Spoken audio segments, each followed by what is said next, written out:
Hello दोस्तों, नमस्कार। Welcome to this video. उम्मीद करता हूं आप सब बहुत बढ़िया होंगे। तो साथियों, आप जानते हैं हम लोग जनरल स्टडीज का अध्ययन कर रहे हैं और जनरल स्टडीज में अभी हम लोग मॉडर्न हिस्ट्री को कवर कर रहे हैं और मॉडर्न हिस्ट्री में अभी तक हम लोगों ने टॉपिक वाइज चीजों को देखा है।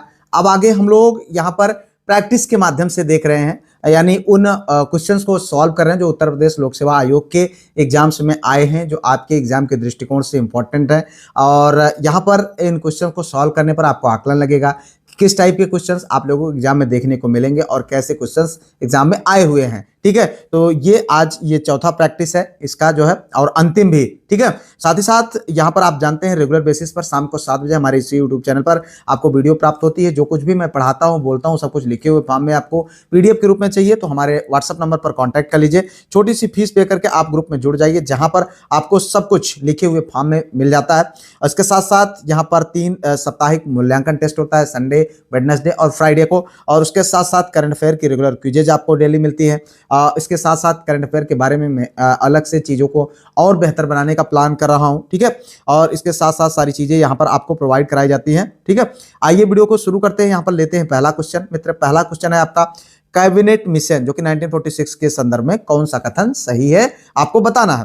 कैबिनेट मिशन 27 मार्च 1946 को दिल्ली पहुंचा। ठीक है, और उसने सुझाव दिया कि एक केंद्रीय सरकार होनी चाहिए जो कम से कम कुछ विशेष विषयों पर अपना नियंत्रण रखे। जो है नीचे दिए गए कूट का आपको सही उत्तर बताना है। केवल एक, केवल दो, एक व दो दोनों, ना तो एक ही ना ही दो। आपको बताना भाई सही विकल्प। यहां पर देखें, जो सही विकल्प है वो है ये वाला। ठीक है, तो यहां पर अगर हम बात करें तो लेबर पार्टी के नेता एटली ने जनवरी 1946 में, कब, जनवरी 1946 में जो है भारतीय नेताओं से औपचारिक स्तर पर बातचीत करने के लिए एक संसदीय दल यानी कैबिनेट मिशन को भारत भेजने का निर्णय लिया। यह मिशन 24 मार्च 1946 को पहुंचा और यहां पर क्या दे रहा है, 27 मार्च। तो इस तरीके से पहला ऑप्शन क्या है, गलत है। ठीक है, तो यहां पर हम बात करते हैं। उसके बाद दूसरा जो आपका विकल्प है वो आपका सही है। ठीक है, आगे बढ़ते हैं। अगला क्वेश्चन, प्रथम अंतरिम सरकार की घोषणा की गई थी तो 22 अगस्त 1946 को, 24 अगस्त 1946 को, 23 अगस्त 1946 को और 25 अगस्त 1946 को। तो आपको बताना भाई सही विकल्प। सही विकल्प है आपका बी, 24 अगस्त। ठीक है, 1946 को। तो यहां पर कैबिनेट मिशन योजना के तहत 24 अगस्त 1946 को प्रथम अंतरिम राष्ट्रीय सरकार की घोषणा की गई थी। इस घोषणा में यह प्रावधान था कि अंतरिम राष्ट्रीय सरकार 2 सितंबर 1946 को भारत जो है कार्यभार ग्रहण करेगी। ठीक है, तो इतना आपको यहां पर जानना चाहिए। आगे बढ़ते लेते अगला क्वेश्चन। देखो, निम्नलिखित में से कौन भारतीय संविधान की संविदा समिति, बात हो रही संविदा समिति, संविदा समिति का मतलब है प्रारूपण समिति यानी ड्राफ्टिंग कमेटी का सदस्य नहीं था। आपको बताना है एन गोपाल स्वामी अयंकर, ठीक है, अल्लादी कृष्णा स्वामी Ayyar, K M Munshi, S N Mukherjee. ध्यान दीजिएगा मित्र, भारतीय संविधान की जो ड्राफ्टिंग कमेटी थी उसके अध्यक्ष डॉक्टर भीमराव अंबेडकर थे, यानी प्रारूप समिति के अध्यक्ष कौन थे, भीमराव अंबेडकर थे। और इनके साथ में 6 और सदस्य थे। लेकिन अगर हम बात करें तो यहाँ पर जो सही विकल्प है मित्र वो है ये एस एन मुखर्जी, ये इनके साथ सदस्य नहीं थे। ठीक है, तो इतना आपको जानना चाहिए, बाकी ये तीनों आपके यहाँ पर सदस्य थे। आगे बढ़ते लेते हैं अगला क्वेश्चन। भारत की संविधान सभा ने निम्नलिखित में से किस तिथि को राष्ट्रीय ध्वज को अपनाया। ठीक है, यहां पर देखें 4 विकल्प। उससे पहले अगर अभी तक आपने वीडियो को लाइक, शेयर, सब्सक्राइब, हाइप नहीं किया है तो बहुत गलत बात है। आप तुरंत जो है इसको लाइक, शेयर, सब्सक्राइब, हाइप करके अपने स्टेटस पर जरूर लगाएं, अपने ग्रुपों में शेयर करें। ठीक है, तो 22 जनवरी 1950, 24 जनवरी 1950, 22 जुलाई 1947, 22 जुलाई 1948। तो यहां पर आपको बताना है सही विकल्प। सही विकल्प है आपका सी। ठीक है, 22 जुलाई 1947। 22 जुलाई 1947 को संविधान सभा के राष्ट्रीय द्वारा जो है राष्ट्रीय ध्वज को अपनाया गया था। इससे अपनाने के बाद 15 अगस्त 1947 को यह भारत का राष्ट्रीय ध्वज बन गया था। ठीक है, तो 22 जुलाई 1947। ठीक है, क्या पूछा गया है, भारतीय संविधान सभा ने निम्नलिखित में से किस तिथि को राष्ट्रीय ध्वज को अपनाया, तो कौन सा ये है। इतना आपको ध्यान देना भाई, इस तरीके क्वेश्चन बनते हैं। भारतीय स्वाधीनता विधेयक को राज्य की जो है स्वीकृति प्राप्त हुई थी 18 जुलाई 1947 को, 17 जुलाई 1947 को, 20 जुलाई 1947 को, 21 जुलाई 1947 को। तो यहाँ पर जो सही विकल्प है मित्र आपको बताना है, सही विकल्प है पहला वाला। ठीक है, 18 जुलाई 1947 को। तो माउंटबेटन योजना के आधार पर ही 4 जुलाई 1947 को ब्रिटिश संसद में भारतीय स्वतंत्रता विधेयक पेश किया गया था। 18 जुलाई 1947 ईस्वी को इसे स्वीकृति मिल गई थी। इसी के अनुसार 15 अगस्त 1947 को भारत और पाकिस्तान में देश का विभाजन कर दिया गया। ठीक है, आगे बढ़ते हैं। अगला क्वेश्चन देखो, नई दिल्ली में 1947 में आयोजित अखिल भारतीय कांग्रेस समिति की बैठक में निम्नलिखित में से किसे विभाजन के प्रस्ताव पर समर्थन किया था? तो देखिए यहाँ पर गोविंद बल्लभ पंत, सरदार वल्लभ भाई पटेल, जेबी कृपलानी, अबुल कलाम आजाद। मित्र एक बात आप जान लें कि ये वीडियोज, ये क्वेश्चंस, ये जो टॉपिक्स है बहुत ज़्यादा इंपॉर्टेंट है और हम लगातार क्विजेज और करंट अफेयर के और उसके बाद टेस्ट सारी चीज़ें करा रहे हैं। पीडीएफ ग्रुप आप जरूर ज्वाइन करें। आप अपने जो आपका जो तैयारी है उसको एकदम से जो है क्रमबद्ध तरीके से देने के लिए मैं बिल्कुल टू द पॉइंट फोकस तरीके से लेकर चल रहा हूँ। आप जरूर वहाँ पर ज्वाइन करें। देखिए यहाँ पर जो सही विकल्प है मित्र अबुल कलाम आज़ाद है। ठीक है, क्या है? अबुल कलाम आज़ाद। नई दिल्ली में 1947 ईस्वी में आयोजित अखिल भारतीय कांग्रेस समिति की बैठक में अबुल कलाम आज़ाद ने विभाजन के प्रस्ताव का समर्थन किया था।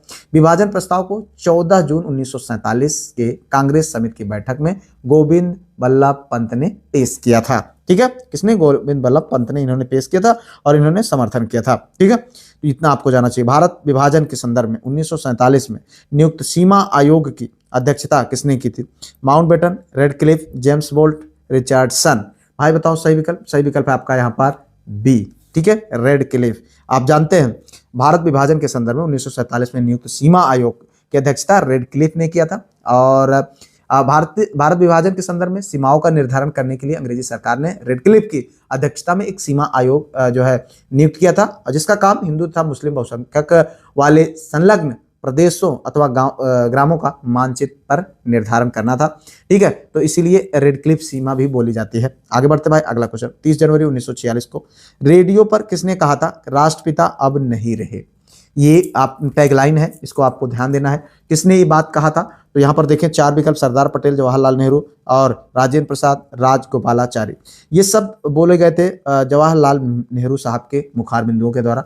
तत्कालीन प्रधानमंत्री थे। कब जो है यहाँ पर देखिए 30 जनवरी 1948 को राष्ट्रपिता महात्मा गांधी की हत्या सूचना जो है रेडियो पर देते हुए पंडित जवाहरलाल नेहरू ने कहा था कि राष्ट्रपिता अब नहीं रहे। ठीक है, आगे बढ़ते लेते हैं अगला क्वेश्चन। यहाँ पर रेगुलेटिंग एक्ट 1773 के अंतर्गत कलकत्ता में स्थापित सुप्रीम कोर्ट का प्रथम मुख्य न्यायाधीश कौन था? यहाँ पर देखिए William Pitt, Henry Vansittart, Elijah Impey, Job Charnock. देखिए यहाँ पर ये क्वेश्चन कितनी बार पूछा गया है, इसलिए इसको भी ध्यान रखें यहाँ पर। तो यहाँ पर जो सही विकल्प है मित्र वो है एलिजा इम्पे। ये वाला विकल्प आपका सही है, तो इसको आपको ध्यान रखना चाहिए। 1773 ईस्वी में रेगुलेटिंग एक्ट के अंतर्गत कलकत्ता में उच्चतम न्यायालय 1774 में स्थापित किया गया और सर एलिजा इम्पे मुख्य न्यायाधीश तथा चेम्बर्स, लिमेस्टर्स और हाइड अन्य न्यायाधीश जो है नियुक्त किए गए थे।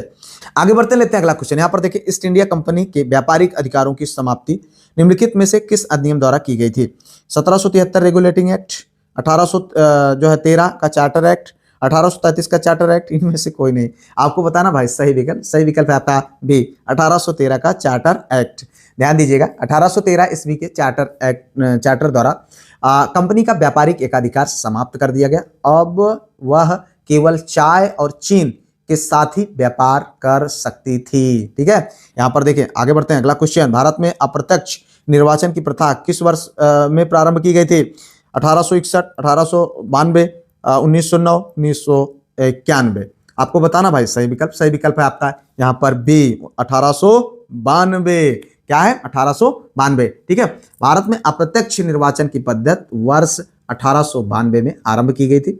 भारतीय परिषद अधिनियम 1892 के अंतर्गत केंद्रीय और प्रांतीय विधान परिषदों के लिए गैर सरकारी सदस्यों का निर्वाचन अप्रत्यक्ष रूप से करने का प्रावधान था। ठीक है, आगे बढ़ते हैं भैया अगला question. Republican party of India के संस्थापक कौन थे? Doctor Ram Manohar Lohia, Subhash Chandra Bose, doctor Bhimrao Ambedkar, Charu Majumdar.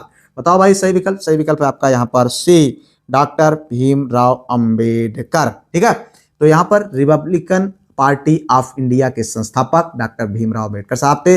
इनके अन्य सदस्यों में दादा साहेब रूपवते तथा एन शिवराज भी थे। यह एक राजनीतिक पार्टी थी। ठीक है, आगे बढ़ते भाई। अगला क्वेश्चन, निम्नलिखित में से किसने मई 1928 को बंबई में आयोजित सर्वदलीय सम्मेलन की अध्यक्षता की थी? सर तेज बहादुर सप्रू, मोतीलाल नेहरू, ये अंसारी, सर अली इमाम। तो बताओ भाई सही विकल्प। सही विकल्प है आपका यहाँ पर सी। क्या है?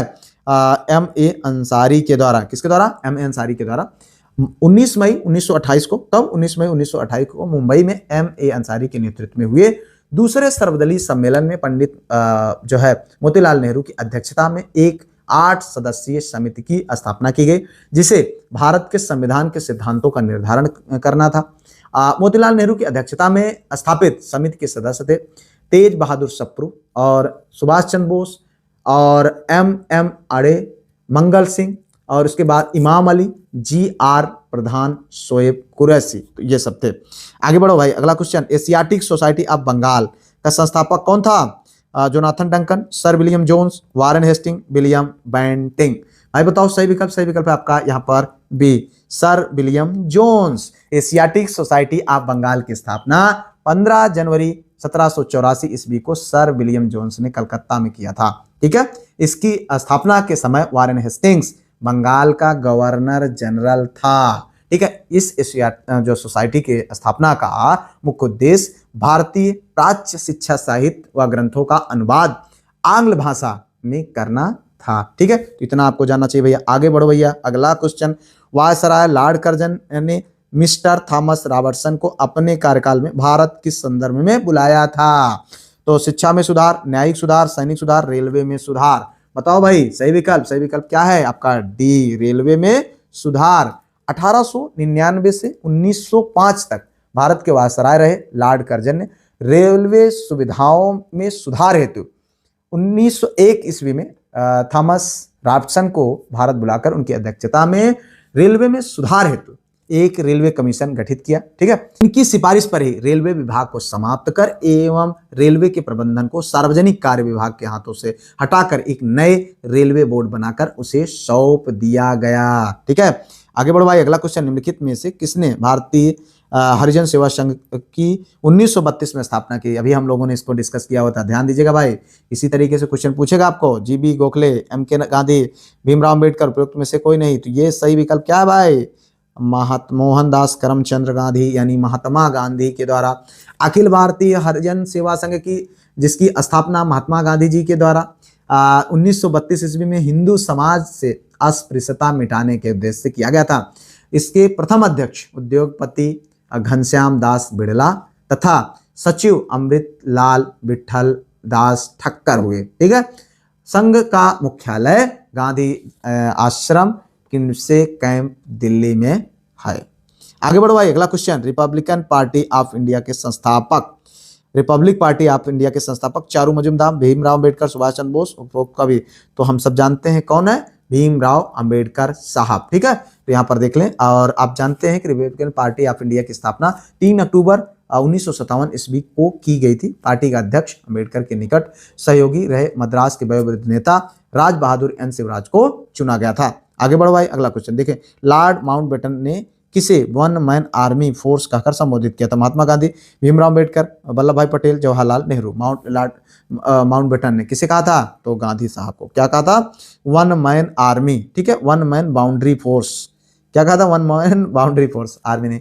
लॉर्ड माउंटबेटन ने गांधी जी को वन मैन बाउंड्री फोर्स की उपाधि प्रदान की थी। ये क्वेश्चन बन सकता है भाई, ध्यान देना। ठीक है, गांधी जी के बारे में लॉर्ड माउंटबेटन ने कहा था कि जो काम 50,000 हथियारबंद सिपाही नहीं कर सकते, वह काम गांधी जी ने कर दिखाया। ठीक है, और सही भी था। तो आगे बढ़ते भाई। अगला क्वेश्चन यहाँ पर देखो, ये है लॉर्ड कॉर्नवालिस की कब्र कहाँ थी? ये देखो, उसकी कब्र याद करो भैया। देखो यहाँ पर गाजीपुर, बलिया, वाराणसी, गोरखपुर। कैसा कैसा क्वेश्चन पूछ लेता है यार। तो इस तरीके से क्वेश्चन भी बन जाते हैं भैया, इसको भी ध्यान रखो। ठीक है, इनके कब्र को, तो भारतीयों के भी कब्र को भी पूछा जा सकता है, तो इसलिए ये भी जान ले। तो इनका जो लॉर्ड कॉर्नवालिस की कब्र थी उत्तर प्रदेश के गाजीपुर में स्थित, इसे अस्थाई बंदोबस्त का जनक माना जाता है। किसको ये जो है यहाँ पर गाजीपुर सही है। ठीक है, इसको लॉर्ड कॉर्नवालिस को अस्थाई बंदोबस्त का जनक माना जाता है। आगे बढ़ो भाई। अगला क्वेश्चन, सिंध विलय के समय भारत का गवर्नर जनरल कौन था? तो यहाँ पर lord Auckland, lord Mayo, lord Dalhousie, lord Elon बरो।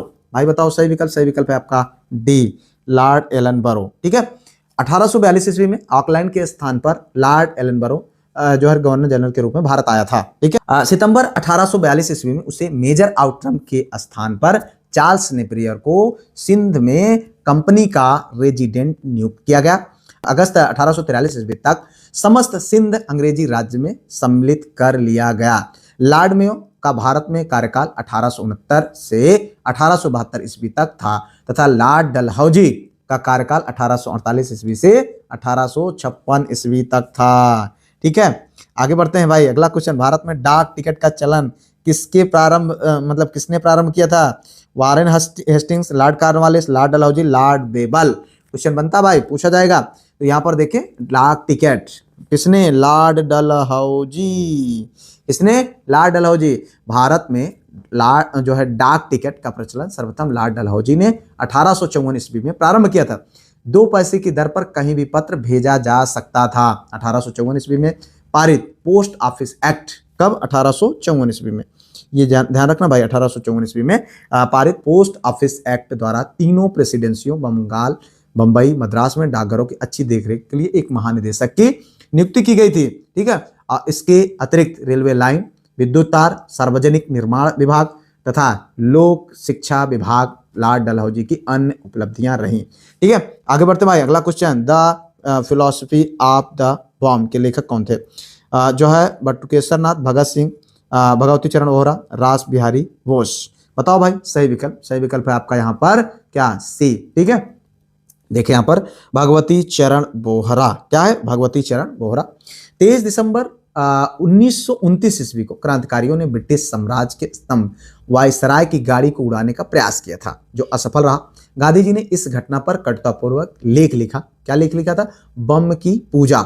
और उसमें उन्होंने वायसराय को देश का शुभचिंतक तथा नवयुवकों को आजादी के रास्ते में रोड़ा अटकाने वाला कहा था। इसी के जवाब में भगवती चरण वोहरा ने बम का दर्शन यानी यहाँ पर the philosophy of the bomb लेख लिखा, जिसको अभी हम लोगों ने देखा भी था। ठीक है, जिसका शीर्षक हिंदुस्तान प्रजातंत्र समाजवाद सभा का घोषणा पत्र रखा गया था। भगत सिंह ने जेल में इसे अंतिम रूप दिया और 26 जनवरी 1930 को इसे देश भर में बांटा गया। आगे बढ़ते भैया। अगला क्वेश्चन, निम्नलिखित में से किस विदेशी यात्री ने अनारकली, ठीक है, की दंतकथा का उल्लेख किया है? Sir Thomas Roe, William Hawkins, Ralph Finch, William Finch. भाई बताओ सही विकल्प। सही विकल्प है आपका यहाँ पर डी, विलियम फिंच। ध्यान दीजिएगा मित्र। तो विलियम फिंच हॉकिंस के साथ ही 1608 ईस्वी में सूरत बंदरगाह पर उतरा था। कब? 1608 ईस्वी में। और उसने 17वीं शताब्दी में भारत के व्यापारिक मार्गों जैसे सूरत, बुरहानपुर, उज्जैन, फतेहपुर सीकरी आदि जैसे नगरों के दुर्गा जेलों, धार्मिक परंपराओं आदि का विस्तृत वर्णन किया था। ठीक है, सलीम और अनारकली की दंतकथा का उल्लेख करने वाला वह एकमात्र विदेशी यात्री था। ठीक है, आगे बढ़ो भाई। अगला क्वेश्चन देखिए यहाँ पर, राष्ट्रवाद का प्रचार एवं प्रसार के लिए बाल गंगाधर तिलक द्वारा निकाला गया समाचार पत्र युगांतर, केसरी, देशभक्त, क्रांति। हम सब जानते हैं, बहुत फेमस है केसरी। ठीक है, देखिए यहाँ पर राष्ट्रवाद का प्रचार प्रसार करने के लिए बाल गंगाधर तिलक ने केसरी, जो कि मराठी में समाचार पत्र निकाला था। ये ध्यान रखना, क्वेश्चन पूछा जाता है और भाषा भी पूछी जाती है। तो किसमें? मराठी में। आगे बढ़ो भाई। अगला क्वेश्चन, उससे पहले आप वीडियो को अगर लाइक शेयर सब्सक्राइब ना किया तो कर लेना यार। ठीक है, संस्कृत के 4 अध्याय पुस्तक के लेखक कौन है? महावीर प्रसाद द्विवेदी, रामधारी सिंह दिनकर, मैथिली शरण गुप्त, जयशंकर प्रसाद। बताओ भाई सही विकल्प। सही विकल्प है आपका बी, रामधारी सिंह दिनकर। देखिए यहाँ संस्कृत के 4 अध्याय पुस्तक के लेखक रामधारी सिंह दिनकर हैं।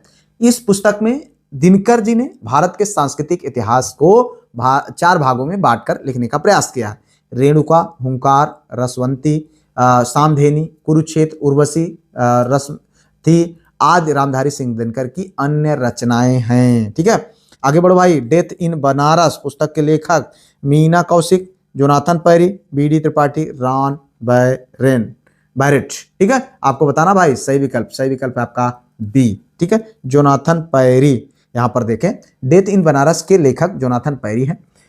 इनका अन्य पुस्तकों मतलब इनके जो अन्य पुस्तक का नाम द पॉलिटिकल ऑफ पैट्रियोटिज्म और classes of labour, caste and kinship in Kangra आदि इनकी जो कुछ पुस्तकें हैं। ठीक है, आगे बढ़ो भाई। अगला question, the rise and growth of economics nationalism in India के लेखक Partha Sarathi Gupta, S Gopal, B R Nanda, Bipin Chandra. यहाँ पर देखें ये सब कुछ कुछ पुस्तकें हैं, तो ये किसके द्वारा लिखी गई थी? बिपिन चंद्र पाल साहब के द्वारा। ठीक है, आगे बढ़े भाई। अगला क्वेश्चन यहाँ पर देखें, सूची 1 को सूची 2 से सुमेलित कीजिए। नीचे दिए गए कूट क्या है? यहाँ पे व्यक्तित्व है, ये समाचार पत्र है। आपको बताना भाई, यहाँ देखो कूट है, यहाँ पर देखें जो सही सुमेलित कूट है वो आपको बताना है। यहाँ पर बी है 4 1 2 3, तो अगर इसके हिसाब से हम करें तो 4, ठीक है, उसके बाद 1, फिर उसके बाद क्या है 2, ये फिर उसके बाद 3।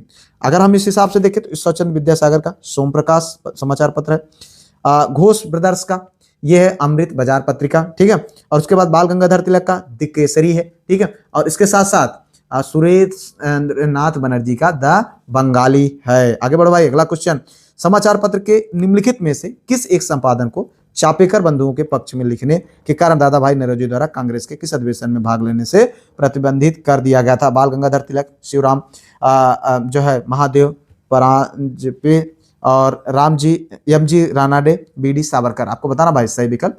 तो यहाँ पर देखिए जो सही विकल्प है वो है आपका ये बाल गंगाधर तिलक साहब। इसकी वजह से इनको जेल भी जाना पड़ा था, ठीक है, इन पर आरोप लगाया गया था कि ये जो है चापेकर बंधुओं को इन्होंने उकसाया था, तो इसकी वजह से इनको जेल भी जाना पड़ा था। तो देखिए यहाँ पर कांग्रेस के उग्रवादी तथा अतिवादी कहे जाने वाले नेताओं में प्रमुख बाल गंगाधर तिलक, अरविंद घोष, विपिन चंद्र पाल और लाला लाजपत राय। ये जो है स्वराज, स्वदेशी व बहिष्कार का नारा सर्वप्रथम तिलक ने ही दिया था, ठीक है, और ये एक पादक भी थे। चापेकर बंधुओं के पक्ष में लिखने के कारण दादा भाई नौरोजी द्वारा कांग्रेस के अधिवेशन में भाग लेने के लिए तिलक को मना कर दे। भैया देखो ऐसा है, तुम आग लगाते हो, तुम्हें ना मन आयो, ठीक है। तिलक ने केसरी व मराठा पत्र का संपादन भी किया था।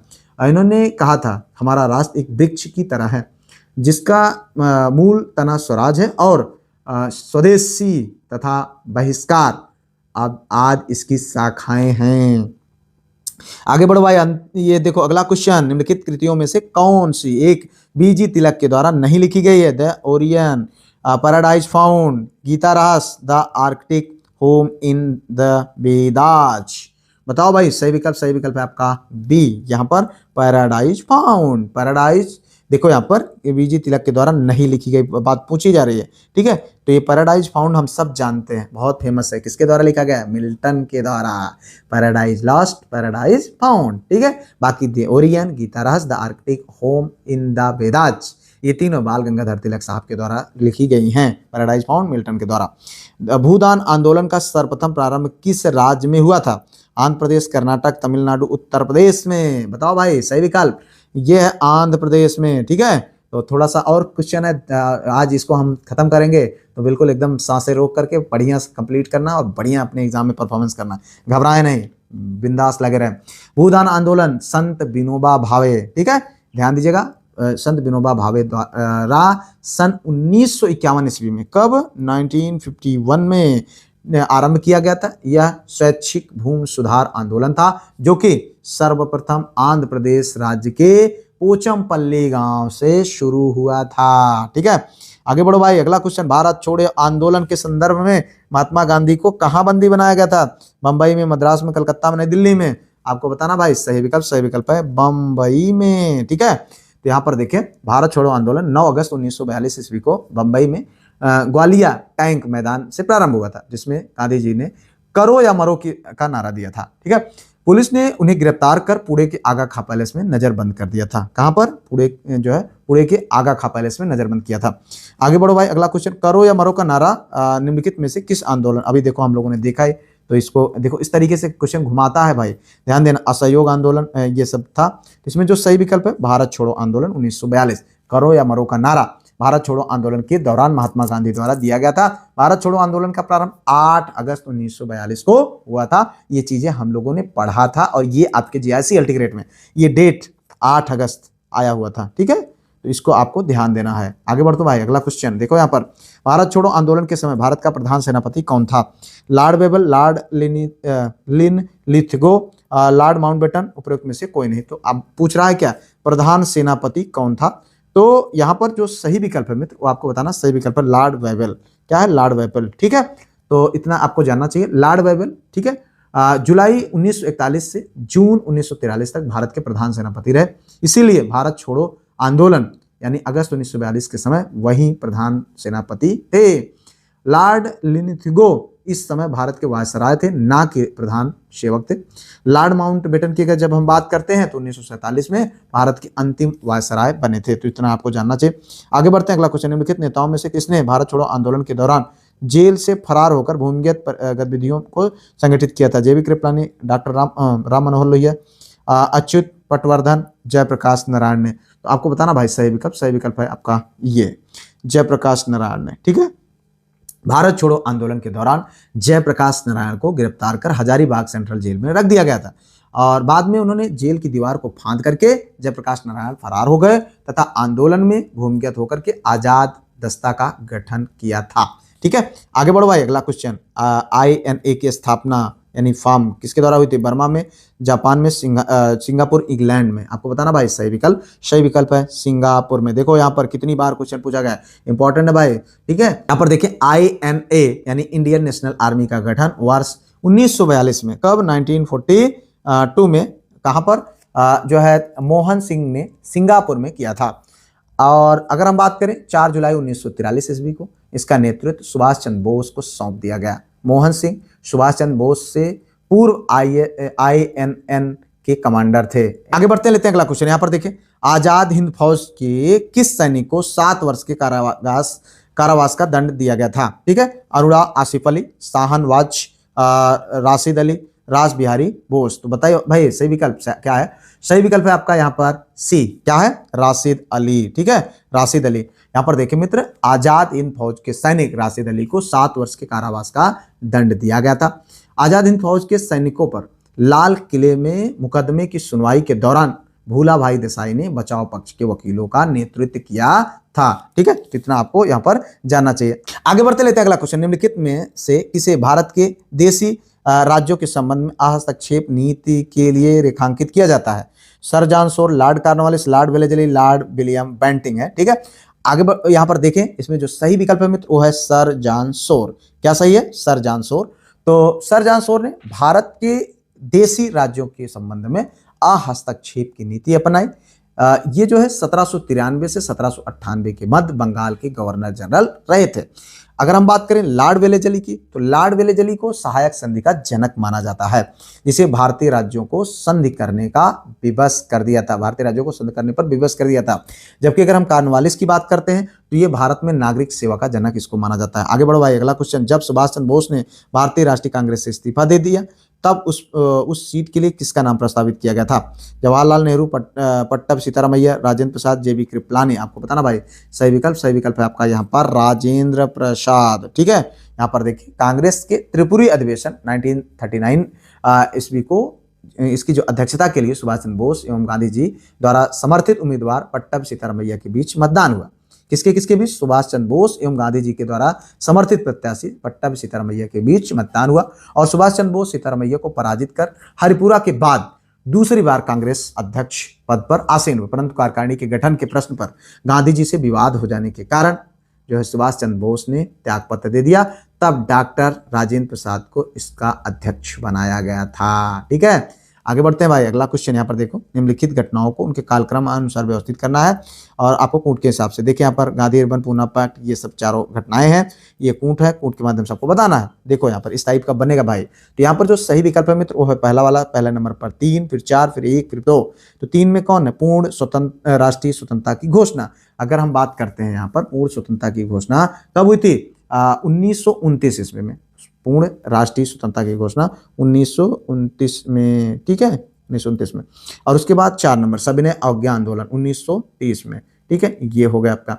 उसके बाद गांधी इरविन समझौता, ये पहले नंबर पर, ये है 1931 में। ठीक है, उसके बाद पूना पैक्ट आपका आ जाता है। पूना पैक्ट कब? 1932 में। तो इस तरीके से ये घटनाएं हैं, आपको इनका डेट के हिसाब से याद रखने की जरूरत है। आगे बढ़ो भाई। अगला क्वेश्चन देखें यहाँ पर, पूर्ण स्वराज संकल्प को भारतीय राष्ट्रीय कांग्रेस के लाहौर अधिवेशन में किसने प्रस्तुत किया? जीवी तिलक, JL नेहरू, MK गांधी, सरदार पटेल। आपको बताना भाई सही विकल्प है आपका बी, जवाहरलाल नेहरू ने। किसने? जवाहरलाल नेहरू ने। कांग्रेस के कलकत्ता अधिवेशन में ब्रिटिश सरकार को दी गई 1 वर्ष की समय सीमा डोमिनियन स्टेट के संदर्भ में समाप्त हो जाने के बाद 31 दिसंबर 1929 को पंडित जवाहरलाल नेहरू पूर्ण स्वराज संकल्प को भारतीय राष्ट्रीय कांग्रेस के लाहौर अधिवेशन में प्रस्तुत किया था। ठीक है, आगे बढ़ो भाई। अगला क्वेश्चन, निम्नलिखित घटनाओं पर विचार कीजिए तथा उन्हें कालक्रमानुसार व्यवस्थित कीजिए। यहाँ पर दांडी यात्रा, पुनः समझौता, सांप्रदायिक घोषणा, गांधी इरविन समझौता। आपको बताना भाई सही विकल्प है आपका यहाँ पर डी। ठीक है, ये देखो यहाँ पर 1 4 3 2, तो यहाँ पर आपको कालक्रमानुसार व्यवस्थित करना है। तो इसमें पहले नंबर पर दांडी यात्रा आती है, हम सब जानते हैं 12 मार्च 1930, 12 मार्च। ठीक है, उसके बाद 1930 ये हो गया। उसके बाद गांधी इरविन समझौता आता है, चौथे नंबर वाला। ठीक है, ये कब था? 5 मार्च 1931। कब? 5 मार्च 1900, ठीक है, और 1931 हो गया। उसके बाद फिर तीसरे नंबर वाला सांप्रदायिक घोषणा, ये कब आता है भाई? ये 16 अगस्त 1932, 16 अगस्त 1932। ठीक है, उसके बाद पुनः समझौता आता है 24 सितंबर 1932। ठीक है, तो यहाँ पर 1932। तो ये इस तरीके की घटनाएं हैं। आगे बढ़ो भाई। अगला क्वेश्चन, महात्मा गांधी धरसड़ा नमक गोदान पर कांग्रेस कार्यकर्ताओं, ठीक है, कांग्रेस कार्यकर्ताओं के धावे के समय कहाँ थे? आप देखें यहाँ पर सही विकल्प क्या है आपको बताना है। इन चारों विकल्पों में एरवदा जेल में, साबरमती जेल में, आगा खान पैलेस पूना में, अहमदनगर फोर्ट कोर्ट में। तो आपको बताना भाई सही विकल्प एरवदा जेल में। ठीक है, यहाँ पर देखें महात्मा गांधी जो है धरसड़ा नमक गोदान पर आंदोलनकारियों द्वारा धावे के समय महात्मा गांधी जी एरवदा जेल में नजरबंद थे। धरसड़ा में सरोजिनी नायडू आंदोलनकारियों का नेतृत्व किया था। किसने? सरोजिनी नायडू ने। ठीक है, आगे बढ़ते हैं। अगला क्वेश्चन देखो, पाकिस्तान की मांग मुस्लिम लीग के द्वारा किस वर्ष में की गई थी? 1938, 1940, 1941, 1946। देखो अलग अलग तरीके से क्वेश्चन बनता है भाई। देखिए यहाँ पर जो सही विकल्प है 1940। ठीक है, तो 23 मार्च 1940 को मुस्लिम लीग का अधिवेशन जो है लाहौर में हुआ। ठीक है, इसकी अध्यक्षता मोहम्मद अली जिन्ना ने की। इस अधिवेशन में भारत से जो है अलग एक मुस्लिम राष्ट्र जो है पाकिस्तान की मांग की गई। इस प्रसिद्ध प्रस्ताव का प्रारूप सिकंदर हयात खान ने बनाया था और इसे फजलुल हक ने प्रस्तुत किया था और खली कुज्जमो ने उसका समर्थन किया था। पाकिस्तान का नाम जो है 1933 ईस्वी में चौधरी रहमत अली ने दिया था। तो इस तरीके से आगे बढ़ते भाई। यहाँ पर देखो अगला क्वेश्चन है, अमेरिकी पत्रकार जो महात्मा गांधी के साथ भारत छोड़ो आंदोलन के दौरान साथ में था, तो कौन था? ये अभी हम लोगों ने क्वेश्चन को देखा था, तो कौन था? बेब मिलर था। ठीक है, आगे बढ़ते हैं। ये देखो अगला question, poverty and un British rule in India नामक पुस्तक किस वर्ष प्रकाशित हुई थी? तो इसको आपको देखना चाहिए। यहाँ पर 1900, 1901, 1902, 1903 आपको बताना भाई। तो यहाँ पर जो सही विकल्प है वो है आपका बी, 1901 में। ठीक है, poverty and un British rule in India. तो ये भारत के आरंभिक राष्ट्रवादियों में दादा भाई नौरोजी का महत्वपूर्ण स्थान है। इन्हें great old man of India भी कहा जाता है। 1901 ईस्वी में प्रकाशित poverty and un British rule in India दादा भाई नौरोजी की सबसे महत्वपूर्ण पुस्तक है। दादा भाई नौरोजी राष्ट्रीय कांग्रेस के 3 बार अध्यक्ष भी रहे। ठीक है, तो यहाँ पर देखिए अगला क्वेश्चन भैया, ये है आपका जो है यहाँ पर प्रैक्टिस का अंतिम क्वेश्चन। प्रसिद्ध पुस्तक द मास्टर H.I. साहिम, ठीक है, के लेखक कौन थे? Annie Besant, Madame Blavatsky, sister Nivedita Vivekananda. तो बताना भाई सही विकल्प है आपका सिस्टर निवेदिता। ठीक है, तो पुस्तक इनके द्वारा ये पुस्तक लिखी गई थी। ठीक है, तो इस तरीके से हम लोगों ने यहाँ पर 47 क्वेश्चंस, ठीक है, इंपॉर्टेंट 47 क्वेश्चंस हम लोगों ने देखे और उम्मीद करते हैं कि हमने जो आधुनिक भारत से संबंधित जितनी भी चीजें हो सकती थी, जो प्रीवियस ईयर क्वेश्चंस जो इंपॉर्टेंट क्वेश्चन थे उनको कवर किया। आप लोगों को बहुत कुछ सीखने को मिला होगा। ठीक है, कोई सुझाव हो तो कमेंट जरूर करिएगा और इसके साथ साथ वीडियो को लाइक शेयर सब्सक्राइब हाइप करके पीडीएफ ग्रुप जरूर ज्वाइन करें। इस नंबर पर जरूर व्हाट्सएप कॉन्टैक्ट कर लीजिएगा। मिलते हैं किसी और वीडियो में किसी और टॉपिक पर, तब तक के लिए जय Hind, Vande Mataram, best of luck.